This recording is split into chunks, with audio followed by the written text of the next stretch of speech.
Okay, this is Mr. Renfro. We're going to talk about congruent figures and similar figures. Now, congruent means equal.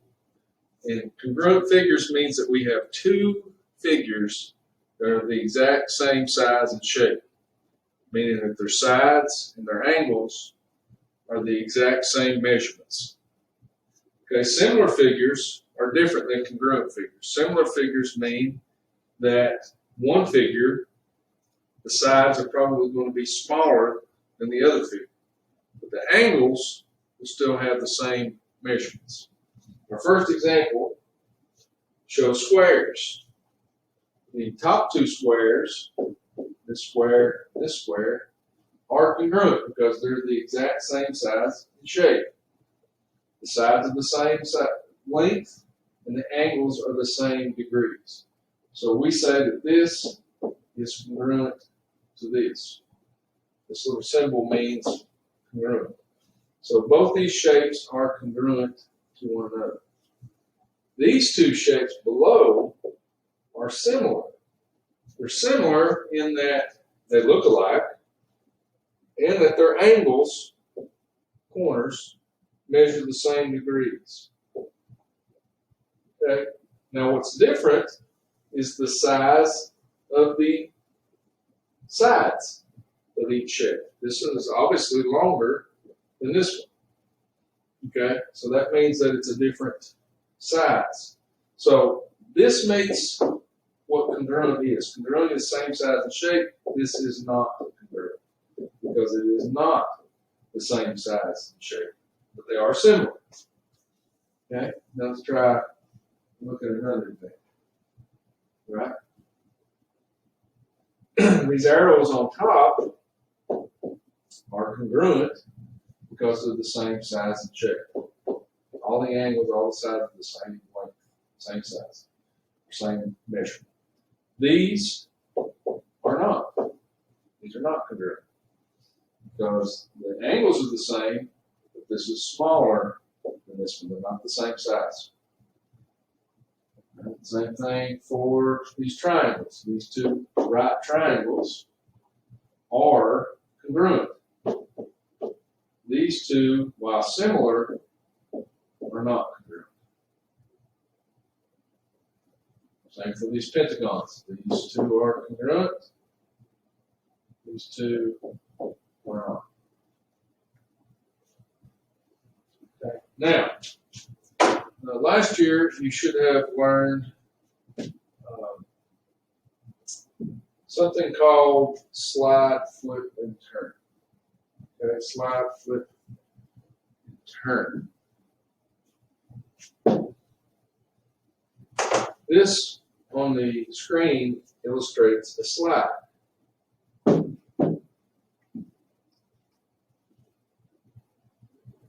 sure exactly what happened here.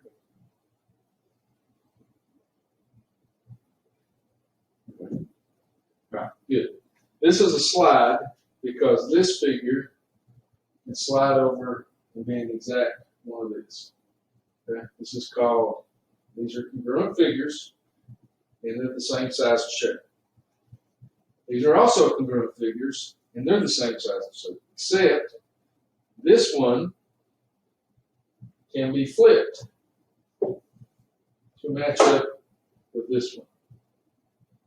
Okay, if you folded this over, this angle would match up with this angle. This angle would match up with this angle. This angle would match up with this angle. And this angle would match up with this angle. If you folded it over that red line. So we call this a flip or a reflection because it looks like you're looking in the mirror. Okay? It's like you're looking in the mirror. This is called a rotation. It's a rotation because you've taken this and you've turned it. Now it's rotating. So that's called a rotation or a turn. But they're still the same size and shape. Doesn't matter if they slide, if they flip, or if they turn, it's still the same size and shape. Nothing's changed with that. So they're congruent. Now, Let's talk about congruent sides. Okay.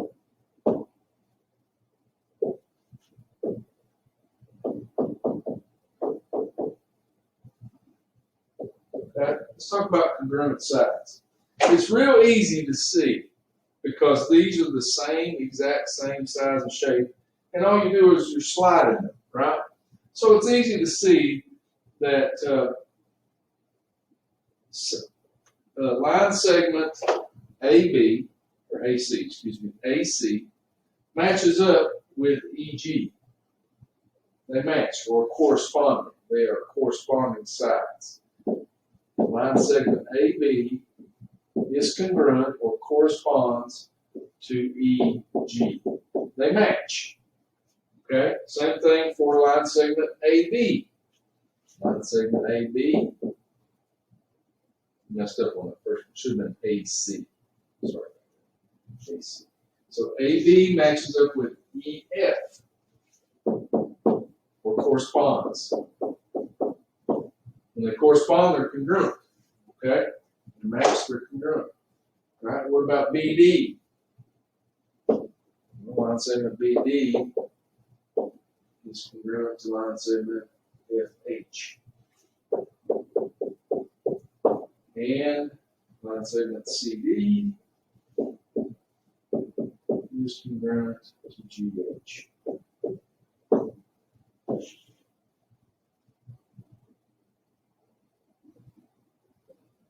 So as we said, just because a figure moves doesn't mean it's corresponding or congruent. Just because figures move does not mean they're not congruent. This arrow is congruent to this arrow. It's just a flip. Okay? If you had a line here and you flipped it over, that would be a flip or a reflection. Okay? But they're still the same size and shape. Right? Corresponding sides are called matching sides. Corresponding means matching. So if we go down below and look at line segment RH, RH is congruent to CE. So RH is congruent to CE. And they match. If you flip that over, they would match up perfectly. Okay? Also, TY, which is right here, corresponds to OZ. Okay, they match. And they're congruent. So we say that RH is congruent and corresponds to CE. Same thing for TY.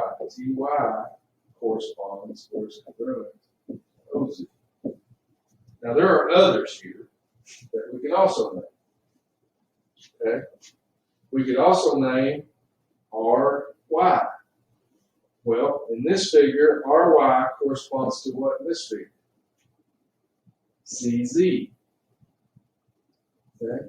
Keep going with this. We could say QS. QS corresponds or matches up with PJ.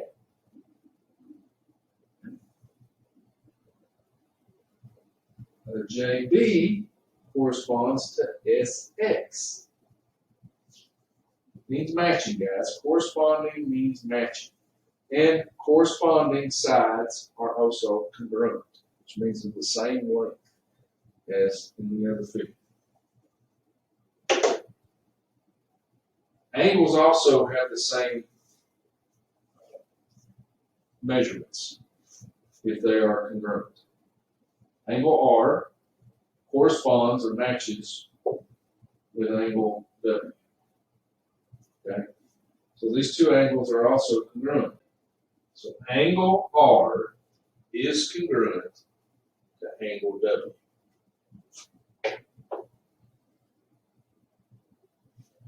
Now, let's go ahead and match the corresponding sides and angles in this figure. Now notice that this is a flip. So if you flip this over the line, it would match up perfectly on the other side. You flipped it over the line. So what sides correspond? Well, let's start with DF. In the other figure, what corresponds with DF? Well, that would be AC.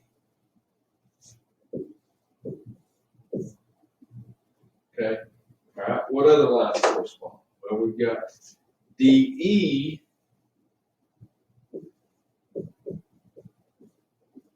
corresponds to AB. And then lastly, FE corresponds with CB.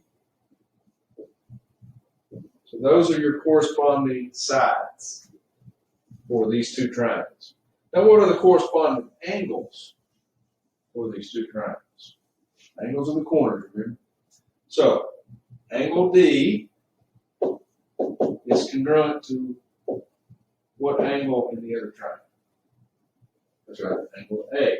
And notice they're the same degrees, same measurements, so they're the same size.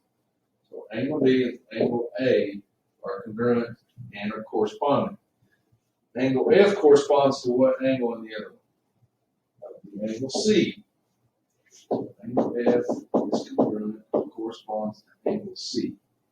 And then the last one, angle E, corresponds, matches, and is congruent to angle B. Very good. All right, now this is also a flip. Now it's a little harder to see because the flip is over there on that side. Now, if that had been like this, it would have been a lot easier to see that this flipped over this line. Okay, it's not easy to see because they put it on the side here. Okay, it's not a slide because the angles are not in the exact same location. It's not a turn because it didn't turn just 1/4 of a turn. Okay, it flipped over.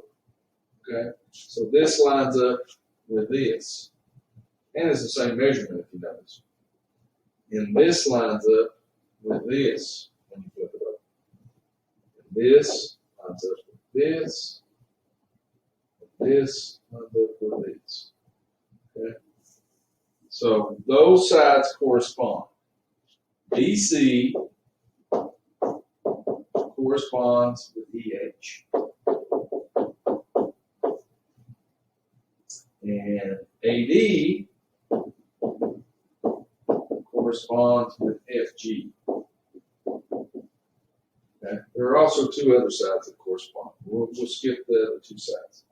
All right, let's go on to angles. So angle B, if you flipped it, would correspond to angle E.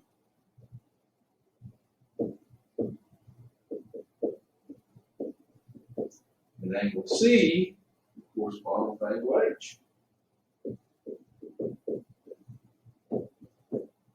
And angle A corresponds with angle F. Angle A corresponds to angle F. And the last one is angle B corresponds to angle G.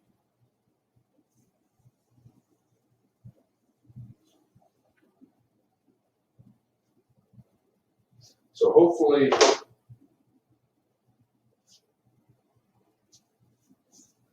you've learned a little bit about similar and congruent figures and about corresponding sides and angles.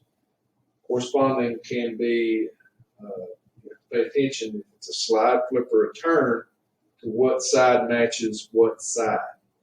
If it's a slide, it's pretty obvious to see. If it's a flip, you need to pay attention to it turning over or flipping over a line, where the angles and lines would line up. If it's a turn, then the figure itself turned probably at least 1/4 of a turn. Okay, so hopefully this has been helpful.